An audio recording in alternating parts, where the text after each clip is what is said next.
What is the theme of the sonnet 75? Sonnet 75 का theme क्या है? Semester third English major paper का ये बहुत ही ज़्यादा इंपॉर्टेंट सवाल है, जिसे मैं आपको एक आसान नोट्स के साथ समझाऊंगा।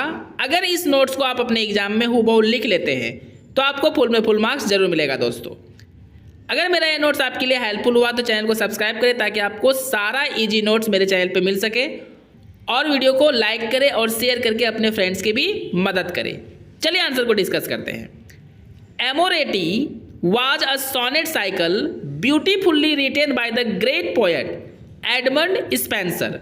एमोरेटी एक सोनेट साइकिल है, मतलब सोनेट का एक सीरीज है, बहुत सारा सोनेट इसी में है दोस्तों, जो सुंदर तरीके से लिखा गया है महान कवि एडमंड स्पेंसर के द्वारा।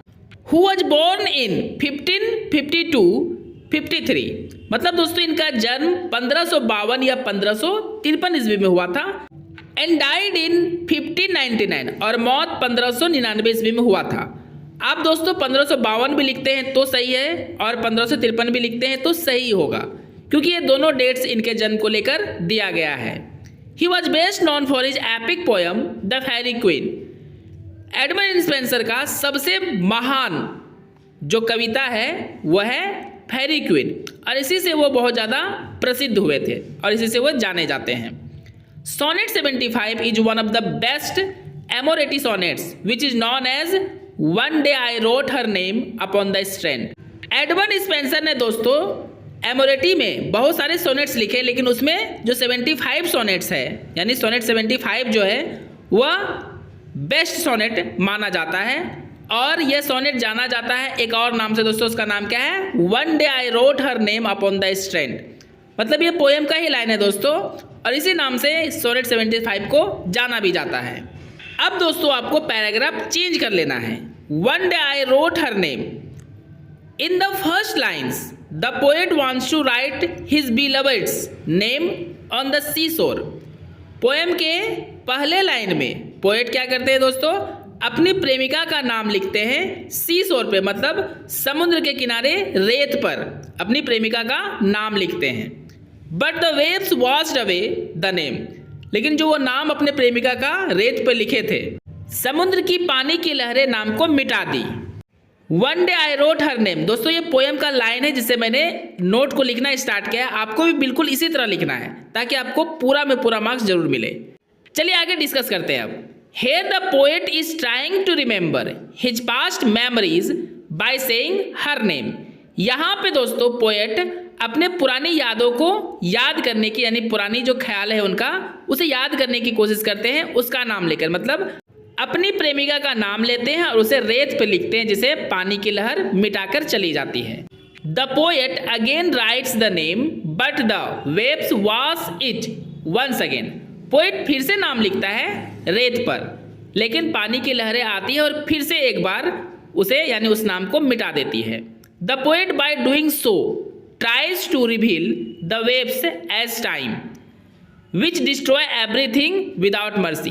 पोएट दोस्तों बार बार ऐसा करके उजागर करने की कोशिश करते हैं पानी की लहर को समय से, मतलब उनका मानना है कि पानी की जो लहर है वो समय है जो हर चीज को बर्बाद कर देती है बिना किसी दया के। मतलब जिस प्रकार समय दोस्तों किसी को नहीं छोड़ती है, सबको मार देती है, ठीक उसी प्रकार उन्होंने तुलना किया है पानी की लहर से जो हर चीज को मिटा देती है। In the second lines the poet has tried to say that once his beloved told him that you are doing only useless things. Second line में दोस्तों पोएट कहने की कोशिश किए हैं कि एक बार उनकी प्रेमिका ने उससे कहा था कि आप केवल बेकार चीजें कर रहे हैं। She also told it that, उसने ये भी कहा था कि you are trying to immortalise the mortal, कि आप कोशिश कर रहे हैं मरणशील चीजों को अमर बनाने की।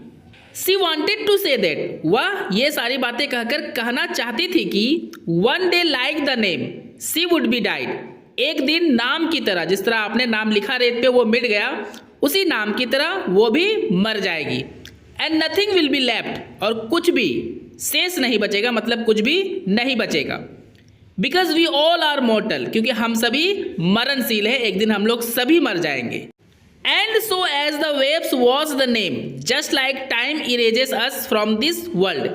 और इस प्रकार जिस तरह पानी की लहरों ने उस नाम को मिटा दिया जिसे आपने रेत पर लिखा था, बिल्कुल उसी प्रकार समय आएगा और वो हमें इस दुनिया से मिटा देगा, समाप्त कर देगा। इसी कारण पोएट की प्रेमिका ने पोएट से कहा था कि आप जो कर रहे हैं वो बेकार चीज़ें हैं। ऐसा कभी नहीं होगा कि कोई भी मोर्टल थिंग्स इमोर्टल हो जाए, मतलब कोई मरणशील वस्तु अमर हो जाए। In the third lines the poet has tried to reply his beloved. तीसरे लाइन में यानी सोनेट की तीसरे लाइन में पोएट ने अपनी प्रेमिका को जवाब देने की कोशिश की है, क्योंकि उनकी प्रेमिका ने कहा था कि आप बेकार सब चीज़ें कर रहे हैं। He says that, वो कहते हैं कि we are mortal and we will die one day। हाँ, हम लोग मरणशील हैं और एक दिन हम सभी मर जाएंगे। But through our fame we will live forever। लेकिन अपनी प्रसिद्धि के कारण यानी अपने प्रसिद्धि के द्वारा हम लोग हमेशा के लिए जीवित रहेंगे। मतलब शरीर तो मर जाएगा लेकिन हम लोगों का जो गुण है, हमारा जो नाम है, वो हमेशा जिंदा रहेगा। Here through the poem the poet has tried to immortalize his beloved's name। यहाँ पे दोस्तों पोएट अपने पोएम के द्वारा कोशिश किए हैं अपने प्रेमिका के नाम को अमर करने की। And he also tried to show that our quality never dies. और पोएट ने यह भी दिखाने की कोशिश किए हैं कि हमारा जो गुण है कभी नहीं मरता है। आई होप दोस्तों आपको भी अच्छे से पता होगा कि हमारा शरीर तो मर जाएगा लेकिन हमारा जो कर्म है, हमारा जो गुण है, वो कभी नहीं मरता है। अब एग्जाम्पल में देख लीजिए दोस्तों, तुलसीदास, कालिदास, शेक्सपियर, ऐसे बहुत सारे महान आदमी हैं जो मर गए हैं लेकिन उनका गुण अभी भी जिंदा है और उसी गुण की वजह से हम लोग उनका नाम लेते हैं। दोस्तों अब आपको पैराग्राफ चेंज कर लेना है और पोएम के लाइन से ही इसे स्टार्ट करना है। Where when as that shall all the world subdue our love shall live. मतलब दोस्तों यहाँ पे पोएट कहना चाहते हैं कि कहीं भी कभी भी डेथ हमें इस दुनिया से ख़त्म कर देगा, हमें समाप्त कर देगा, लेकिन हमारा प्यार जो है हमेशा के लिए जिंदा रहेगा। ये सारी बात अपने वो प्रेमिका को बताने और समझाने की कोशिश करते हैं।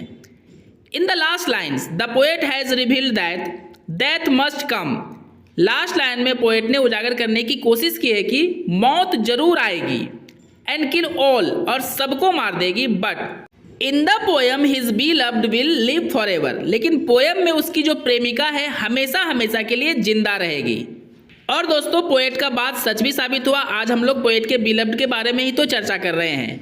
दोस्तों मेरा ये नोट्स अगर आपको अच्छे से समझ में आया हो तो कमेंट करके जरूर बताएं, और आपको इसी तरह का सिंपल नोट्स चाहिए तो सब्सक्राइब करके जुड़ जाए मेरे चैनल के साथ। वीडियो को लाइक करें और शेयर करके अपने दोस्तों के भी हेल्प करें। आपको एक और पैराग्राफ दोस्तों चेंज करना है। In the conclusion the poet through this poem has tried to show his past memories. संक्षेप में पोएट इस पोएम के द्वारा दिखाने की कोशिश किए हैं अपने पुराने यादों को। And also try to show that time is supreme power. और ये भी दिखाने की कोशिश करते हैं कि समय जो है वो सबसे पावरफुल यानी सुप्रीम पावर होता है, उसके आगे किसी की भी नहीं चलती। Nobody can escape from time. कोई भी समय से बच नहीं सकता है।